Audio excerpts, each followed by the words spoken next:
Halo sobat semua, jumpa lagi dengan Denbagose Channel. Semoga kalian selalu sehat. Sebelum mulai, jangan lupa subscribe, like, komen, serta nyalakan lonceng biar dapat notifikasinya update terbarunya. Bab 1905 berhasil.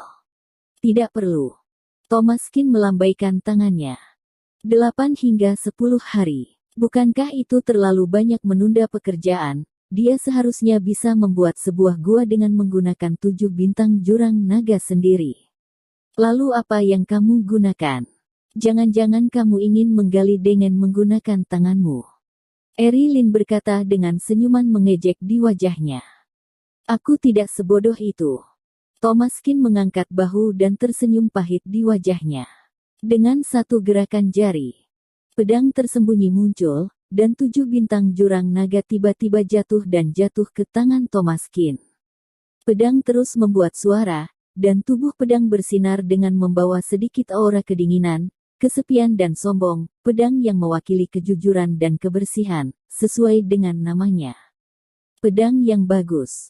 Di dalam kedua mata Erilin bersinar cahaya halus, dia bahkan sedikit kegirangan dan tidak bisa menahan diri. Ini benar-benar sangat menakutkan dan mengejutkan.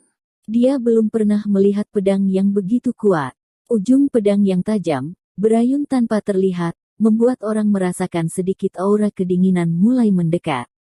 Erilin tidak menyangka Thomaskin memiliki harta seperti itu. Rasa iri di matanya melampaui kata-katanya, tetapi dia juga hanya bisa mendesah. Meskipun pedang itu bagus, namun tidak semua orang bisa mengendalikannya. Dan Erilin juga tidak akan merebut benda yang bukan miliknya, meskipun dia menyukainya. Pedang ini memang langka di dunia, dan memancarkan aura yang dingin dan arogan. Tubuh pedang itu bersinar, dan temperamennya sangat menakutkan. Ini benar-benar pedang yang sangat luar biasa. Tunggu, apakah kamu benar-benar ingin menggunakan pedang yang luar biasa ini untuk menggali lubang? Bagaimana jika pedang ini patah? Itu akan sangat disayangkan.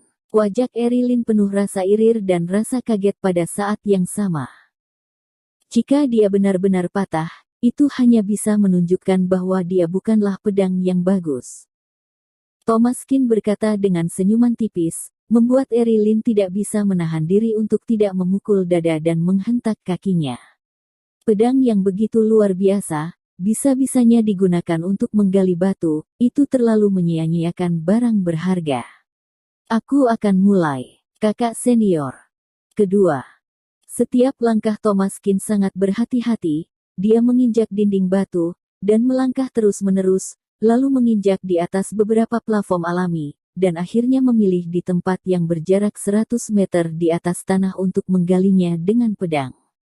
Jika ini dilakukan selama 8 hingga 10 hari, di mana dia harus tidur. Srek srek srek. Srek srek srek.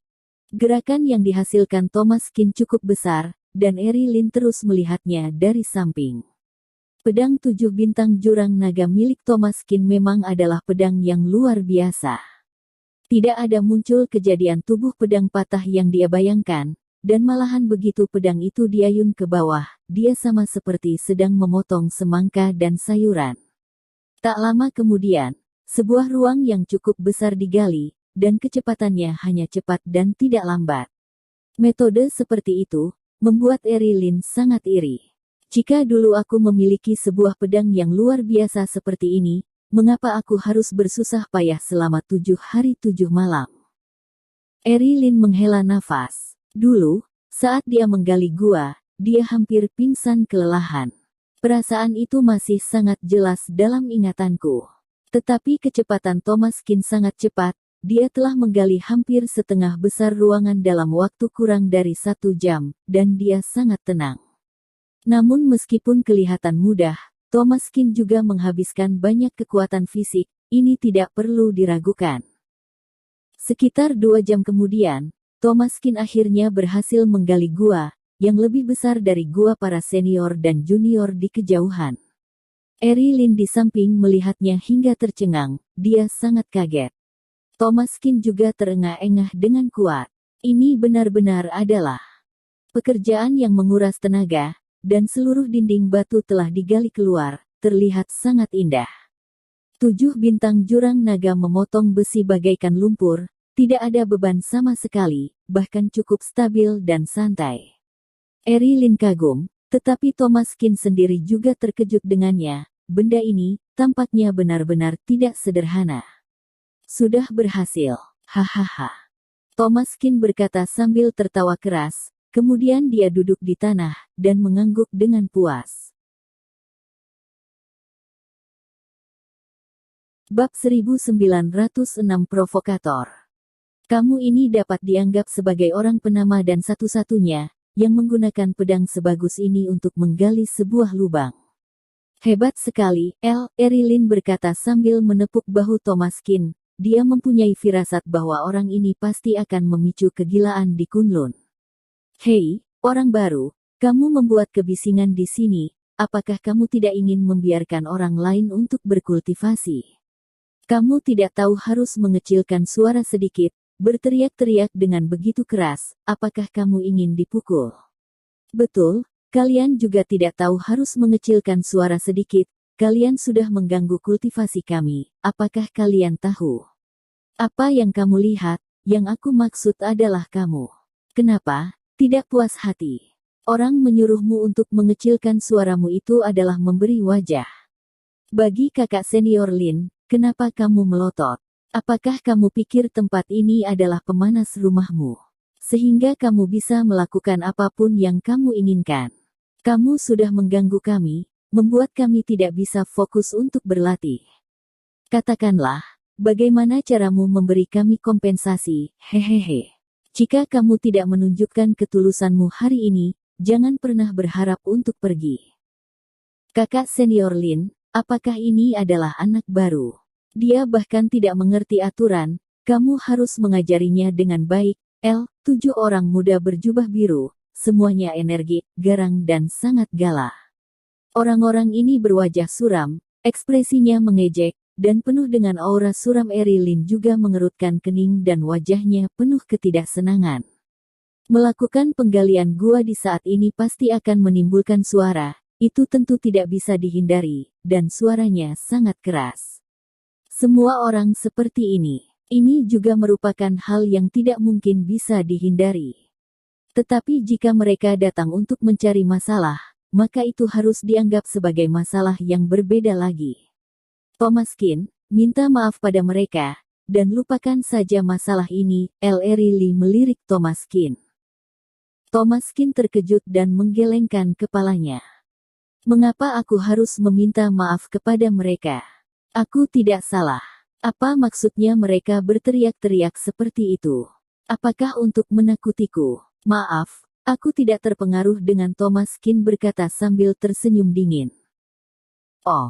Emosinya cukup besar, kakak senior Lin, kamu juga telah melihatnya, apakah kami yang mencari masalah?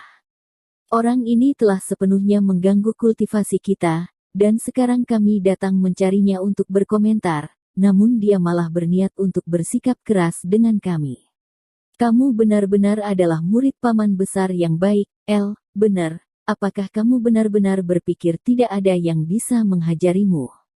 Budak kecil, kamu percaya atau tidak aku akan memukulmu menjadi kepala babi dalam hitungan menit saja. Sekarang masalahnya sangat sederhana. Kamu sudah mengganggu kultivasi Karni, dan kamu masih bersikap sombong dan tidak peduli tentang itu. Apakah kamu benar-benar berpikir Kunlun adalah milik keluargamu?